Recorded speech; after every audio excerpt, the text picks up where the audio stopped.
So hey guys, welcome back to another new video guys. आज की इस video में हम क्लास 12th के फर्स्ट चैप्टर जी हैं गाइज, बातचीत का गद्यांश पढ़ने वाले हैं। तो आप लोग बने रहेगा वीडियो के लास्ट तक। चैनल पर नए तो सब्सक्राइब कर लीजिएगा। तो चलिए गाइज, बिना टाइम वेस्ट करते हुए वीडियो को हम लोग शुरू करते हैं। सबसे पहले गाइज हम लोग जान लेते हैं यहाँ पे कि बातचीत जो पाठ है उसका परिचय। देखिए यहाँ पे परिचय है कि लेखक का नाम क्या है। यहाँ पे बालकृष्ण भट्ट लेखक का नाम है और उनका जन्म कब हुआ है। तो देखिए यहाँ पे बालकृष्ण जो भट्ट है उनका जन्म हुआ है 23 जून 1844 को। ठीक है। अब देखो इनका निधन कब हुआ। तो निधन हुआ है 20 जुलाई 1914 को। ठीक है।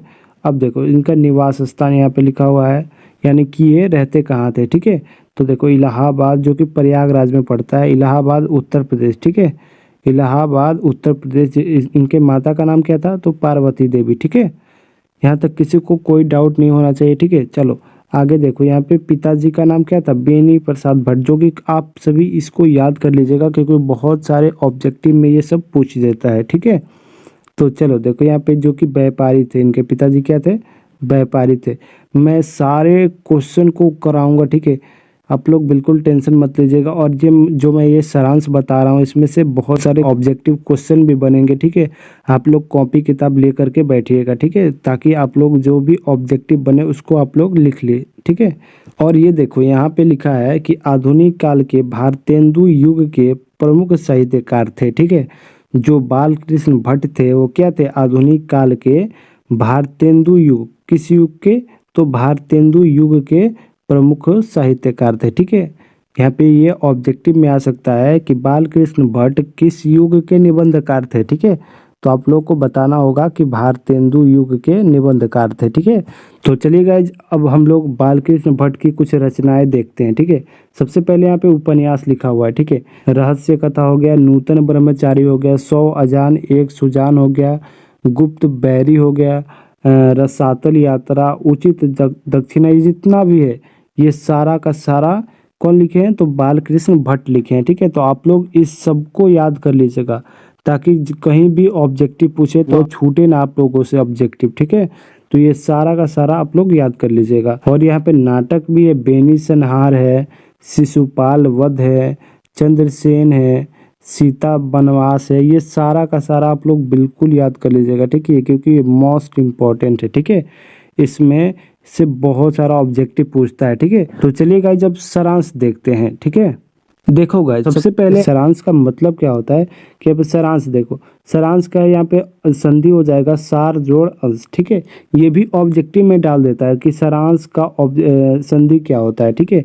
जो कि हिंदी के ऑब्जेक्टिव में बहुत बार पूछा गया है। ठीक है। तो इसका याद रखना, सार जोड़ अंश होता है। ठीक है। सार का मतलब क्या होता है कि मुख्य होता है। ठीक है। सार का मतलब क्या होता है, मुख्य। और अंश का मतलब क्या होता है, भाग। ठीक है। मुख्य भाग मतलब किसी भी चैप्टर के मुख्य भाग को यहाँ पे बताने की कोशिश की जा रही है। ठीक है। तो उसी को हम लोग क्या बोलते हैं, सारांश, यानी कि किसी भी पाठ का निचोड़ बोल सकते हो। ठीक है। तो चलो गाइज, अब चैप्टर शुरू करते हैं। गाइज सबसे पहले बता दूं कि आप लोग कॉपी किताब लेकर के बैठना। ठीक है। क्योंकि बहुत सारे ऑब्जेक्टिव इसमें से बनेंगे जो कि आप लोगों को लिखना काफी जरूरी है। ठीक है। तो चलो गाइज, अब हम लोग सारांश देखते हैं। ठीक है। देखो यहाँ पे बातचीत शीर्षक निबंध आधुनिक काल के प्रसिद्ध निबंधकार बालकृष्ण भट्ट द्वारा लिखा गया है। ठीक है। तो यहाँ पे देखो, यहाँ पे ऑब्जेक्टिव बन रहा है, दो ऑब्जेक्टिव बन रहा है। यहाँ पे ऐसे पूछ सकता है कि बातचीत जो शीर्षक है, बातचीत शीर्षक निबंध के निबंधकार कौन है। ठीक है। तो आपको बताना होगा कि बातचीत जो शीर्षक है उसके उस निबंध के निबंधकार के लेखक कौन है। तो इसका राइट आंसर हो जाएगा हमारा बालकृष्ण भट्ट। ठीक है। अब देखो यहाँ पे बालकृष्ण भट्ट द्वारा लिखा गया है, ऐसे भी पूछ सकता है। ऑप्शन में 4 डाल सकता है, उसमें बातचीत होगा तो बातचीत बिल्कुल सही आंसर हो जाएगा। ठीक है। अब देखो आगे, जिसमें वाक शक्ति को लेकर ईश्वर का एक वरदान बताया गया है। यानी कि इस पाठ में वाक शक्ति यानी कि बोलने की, वाक मतलब क्या होता है, बोलना, वाक शक्ति को लेकर मतलब काफी चर्चा किया गया है। ठीक है। ये वाक शक्ति क्या है, ईश्वर का वरदान बताया गया है। ठीक है। अब देखो आगे, यहाँ पे बालकृष्ण भट्ट जी कहते हैं कि वाक शक्ति अगर मनुष्य में ना होती तो ना जाने इस गूंगी सृष्टि का क्या हाल होता। ठीक है। अब देखो यहाँ पे एक और ऑब्जेक्टिव बनता है कि वाक शक्ति अगर मनुष्य में ना होती तो सृष्टि कैसी प्रतीत होती। ठीक है। तो इसका राइट आंसर हो जाएगा हमारा क्या, कि गूंगी प्रतीत होती। ठीक है, यहाँ तक किसी को कोई डाउट? चलो अब देखो, वे कहते हैं कि बातचीत में वक्ता को स्पीच की तरह नाच खराच जाहिर करने का मौका नहीं दिया जाता।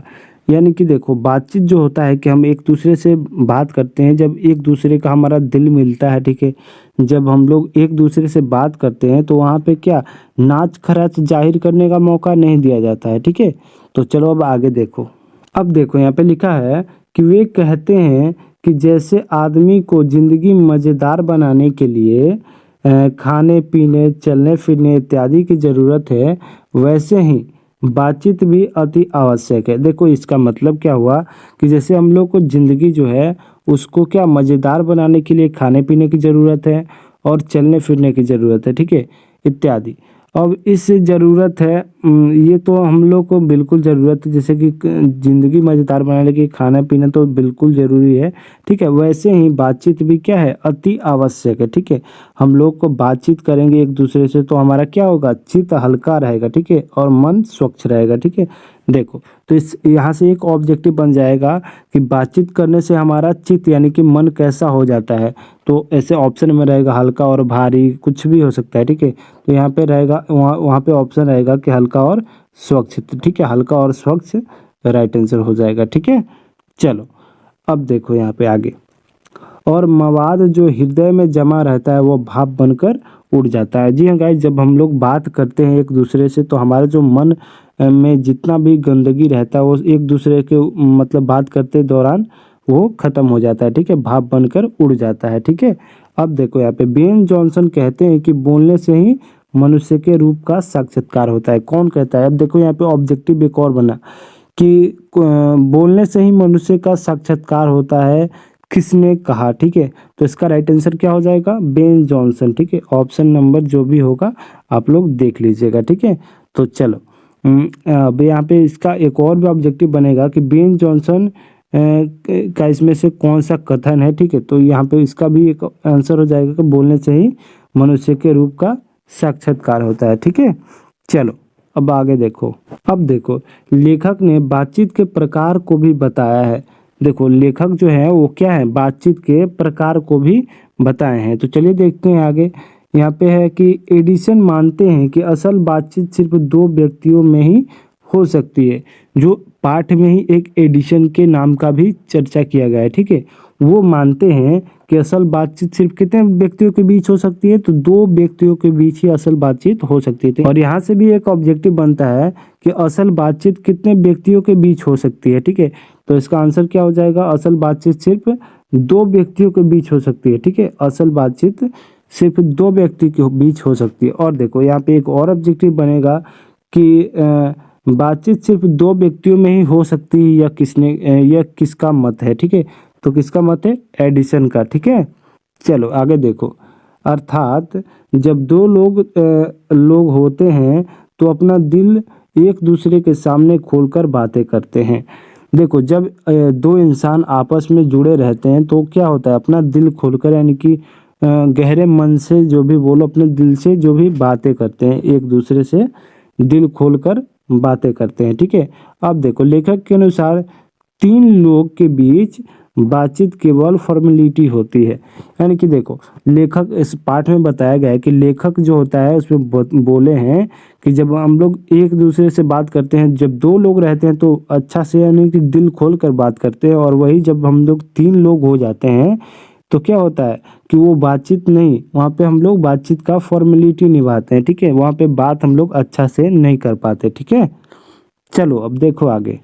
अब देखो यहाँ पे हमारा लास्ट पैराग्राफ है कि लेखक कहते हैं, यानी कि लेखक मतलब बालकृष्ण भट्ट जी कहते हैं कि यूरोप के लोगों में बातचीत का हुनर है। ठीक है, यूरोप के लोगों में क्या है, बातचीत का हुनर है। ठीक है, तो देखो यहाँ पे एक और ऑब्जेक्टिव बन जाएगा कि बातचीत करने का हुनर किस देश के लोगों में काफ़ी प्रचलित है। तो क्या हो जाएगा इसका, यूरोप राइट आंसर हो जाएगा। ठीक है, चलो अब देखो यहाँ पे, जिसे हम लोग आर्ट ऑफ कन्वर्सेशन कहते हैं। अब देखो यहाँ पे एक और ऑब्जेक्टिव बना कि यूरोप के लोगों में जो बातचीत करने का हुनर है उसे हम लोग क्या कहते हैं, आर्ट ऑफ कन्वर्सेशन। ऐसे पूछ सकता है या देखो ऐसे भी पूछ सकता है आर्ट ऑफ कन्वर्सेशन कहाँ के लोगों में प्रचलित है, तो क्या हो जाएगा इसका राइट आंसर यूरोप। ठीक है, चलो अब देखो इसके प्रसंग को सुन के कान को अत्यंत सुख मिलता है, इसे सहृदय गोष्ठी भी कहते हैं। यहाँ पे देखो यहाँ पे पूछ सकता है कि मतलब जो यहाँ पे है बता रहा है कि जो यूरोप के लोग हैं वहाँ पे जो बातचीत करने का आर्ट ऑफ कन्वर्सेशन यानी कि बातचीत करने का जो कला है उसको सुनकर क्या होता है हमारे कान को अत्यंत सुख मिलता है। ठीक है, इसे सहृदय गोष्ठी भी कहा जाता है। ठीक है, अब देखो अतः बाल कृष्ण भट्ट कहते हैं कि हमें अपने अंदर ऐसी शक्ति पैदा करनी चाहिए जिससे हम अपने आप बातचीत कर लें। ठीक है, बातचीत का यही उत्तम तरीका है। देखो यहाँ पे लिखा है जिससे हम अपने आप से बातचीत कर लें। ठीक है, तो देखो इस पूरा पाठ में हम लोग इतना पढ़े, इस पूरा पाठ का मेन मोटिव यही था कि अवाक होकर अपने से बातचीत करना, यानी कि बालकृष्ण भट्ट बताए हैं कि अपने आप से यानी कि खुद से आप अपने आप से बात करते हो, वो ही बातचीत करने का सबसे बेस्ट तरीका है। ठीक है, तो आशा करता हूँ ये वीडियो अच्छा लगा होगा। वीडियो अच्छा लगा हो तो लाइक कर दीजिएगा, चैनल पर नए हो तो सब्सक्राइब कर लीजिएगा। फिर मिलते हैं जल्दी नेक्स्ट वीडियो में, तब तक के लिए बाय बाय, टेक केयर।